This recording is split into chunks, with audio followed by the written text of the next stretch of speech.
असंसदीय शब्दों पर विवाद के बीच संसद भवन परिसर और उसके आसपास में अब प्रदर्शन, धरना, हड़ताल, अनशन और धार्मिक आयोजन पर रोक लगा दी गई है। यह आदेश Rajya Sabha secretary general PC Modi की ओर से जारी किया गया था। नमस्कार, आप देख रहे हैं नजर टुडे। मैं हूं आपके साथ प्रज्ञा झा। ऐसे में हम आज एक्सप्लेनर में आपको बताएंगे कि संसद परिसर में धरना प्रदर्शन पर रोक क्यों लगाई गई है, असंसदीय शब्द क्या होते हैं, ये कहां से आए हैं, इसका इस्तेमाल करने पर क्या कार्रवाई हो सकती है। सवाल 1, संसद परिसर में धरना प्रदर्शन पर रोक का आधार क्या है। यह आदेश 14 जुलाई को जारी राज्यसभा पार्लियामेंट्री बुलेटिन पार्ट 2 के पेज नंबर 17 पर है। पार्लियामेंट्री की सिक्योरिटी सर्विसेज की ओर से संसद भवन परिसर और उसके आसपास में प्रदर्शन, धरना, हड़ताल, अनशन और धार्मिक आयोजन करने पर रोक लगाने की बात कही गई थी। इसमें सांसदों से इस पर सहयोग करने की बात भी लिखी गई है। विपक्ष ने इसका विरोध भी शुरू कर दिया है।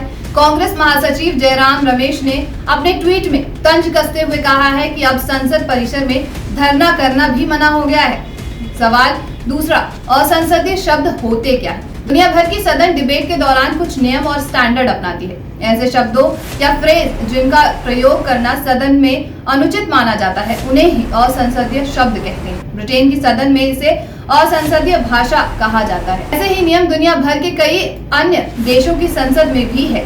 ब्रिटिश संसद के मुताबिक स्पीकर जब ये मानता है कि किसी खास शब्द से सदन की गरिमा या विनम्रता खत्म होती है, तो इसे असंसदीय भाषा माना जाता है। स्पीकर ऐसे शब्द यूज करने पर सांसद से इसे वापस लेने की अपील कर सकता है। भारतीय संसद से जुड़े कई नियमों को ब्रिटेन से लिया गया है।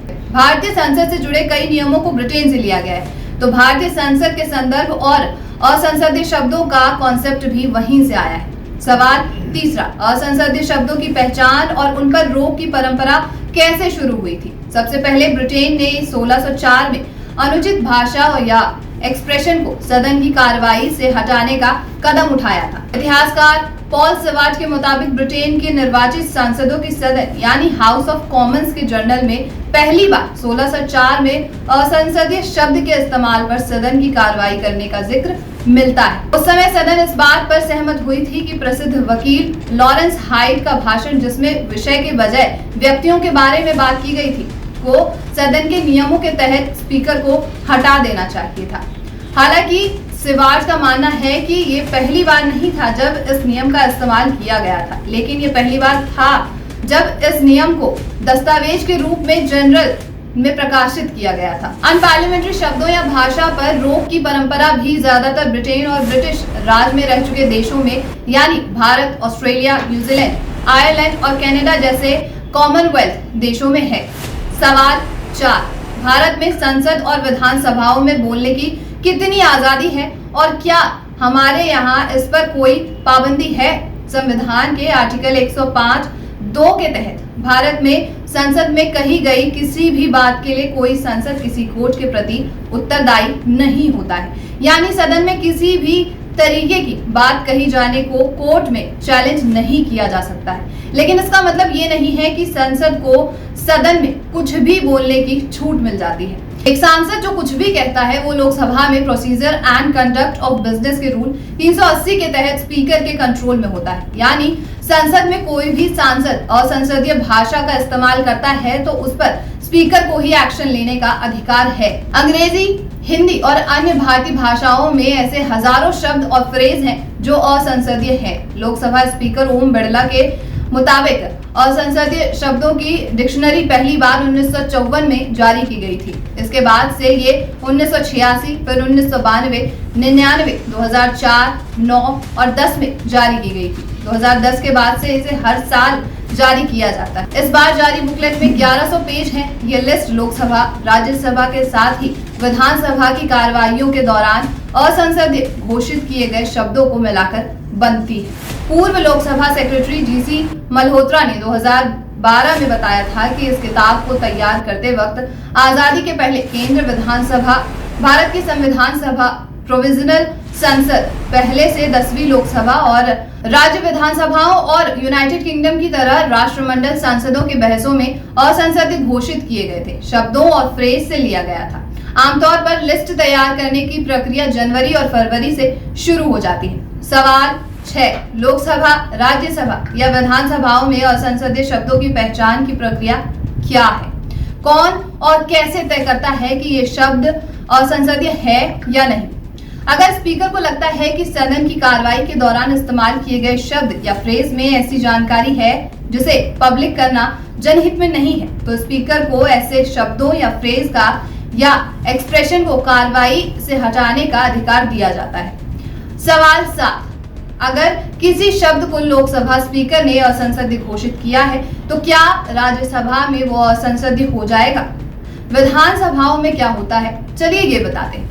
वैसे असंसदीय शब्दों की लिस्ट लोकसभा निकालती है, लेकिन ये राज्यसभा के लिए भी लागू होता है। संसद में जिन शब्दों को असंसदीय घोषित कर दिया जाता है, उसी नियम को देश के सभी राज्यों की विधानसभाएं भी फॉलो करती। सवाल 8. किसी शब्द को असंसदीय करार दिए जाने के बावजूद अगर सदन का कोई सदस्य इनका इस्तेमाल करता है तो क्या होगा?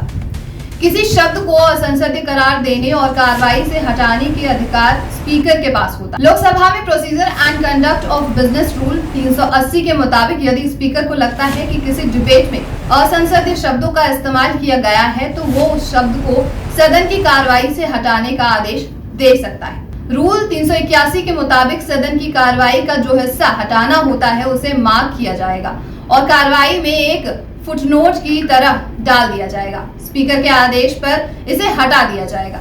सवाल 9. असंसदीय शब्दों की नई बुकलेट कब जारी की जाती है और इसमें कौन कौन से और कितने शब्द हैं? लोकसभा सचिवालय ने हिंदी और अंग्रेजी असंसदीय शब्दों की सूची बुधवार यानी 13 जुलाई को जारी की थी। हिंदी के असंसदीय शब्दों में शामिल किए गए हैं कई शब्दों को, जैसे कि शकुनी, जयचंद, विनाश पुरुष, खालिस्तानी खून से खेती, गद्दार, गिरगिट, ठग, घड़ियाली आंसू, अपमान जैसे अन्य शब्द भी इसमें शामिल किए गए हैं। सवाल 10. असंसदीय शब्दों की ताजा लिस्ट अभी क्यों जारी की गई है? संसद का मॉनसून सत्र 18 जुलाई से शुरू होने वाला है। सवाल 10. असंसदीय शब्दों की ताजा लिस्ट अभी क्यों जारी की गई है? संसद का मॉनसून सत्र 18 जुलाई से शुरू होने वाला है, इसीलिए ये लिस्ट नए सत्र से ठीक पहले जारी कर दी गई है। यानी इस सत्र में संसद के ऊपर लिखे गए शब्दों का इस्तेमाल नहीं कर पाएंगे। सवाल 11. विपक्षी सांसद असंसदीय शब्दों की नई लिस्ट के खिलाफ आवाज क्यों उठा रहे हैं? विपक्षी नेता का आरोप है कि असंसदीय शब्दों की सूची में वही शब्द रखे गए हैं जिनका इस्तेमाल सदन में सरकार को घेरने के लिए विपक्ष करता है। आम आदमी पार्टी के नेता राघव चड्ढा बोलते हैं कि ये जानकर अच्छा लगा कि सरकार उन विशेषणों से अवगत है जो उसके कामकाज का सटीक और सही वर्णन करते हैं। देखा जाए तो सूची में जो नए शब्द इस बार जोड़े गए हैं वो सभी शब्द 2021 में संसद के दोनों सदनों, अलग अलग राज्य के विधानसभाओं और कॉमनवेल्थ देशों की संसद में इस्तेमाल किए गए थे। अब देखना यह है कि जिस तरीके से ये सारे रूल निकाले गए हैं, ये शब्द निकाले गए हैं, तो क्या संसद इस को फॉलो करेंगे या नहीं। तब तक के लिए देखते रहिए नजर टुडे। नमस्कार।